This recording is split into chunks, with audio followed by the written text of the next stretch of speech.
scared because we got 48, 38, and we know they're going to lose because somebody has 28. But you have to keep account of everything in a match when you're doing the work with me.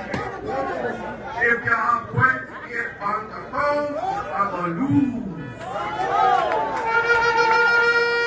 And so it is in that vein that I want to talk to you about morality. This is important. Because while I was sitting here waiting to address you, your Prime Minister was on a platform inciting members of Jamaica, citizens of Jamaica, to stand against immorality and corruption. And I'm going to ask everybody in the crowd tonight if you are sitting, stand right now. You are standing to say no to corruption. You are right now because they will not do it for the time. That is why they themselves can't call it. So you are going to say no to Chung. No to corruption. No to corruption. So you see that gate no more? No stand. Silence. Silence. Right now.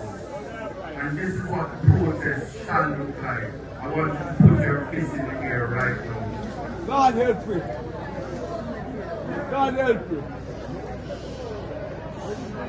We are going to rescue Jamaica.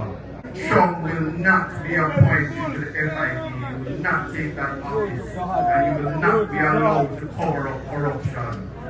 This is a legal right that you must know. That as an attorney, I'm telling you this. Justice must appear to be done. I am not casting any aspersions on Chung. I am simply saying it is wrong. Having made pronouncements, you cannot be a judge in your own cause. You have said that you see nothing wrong with what Andrew Holness is doing. You do not have the experience in law or in law enforcement to be holding that post. And the people of Jamaica must stand firm and reject it. I thank you for your solidarity. Blessings.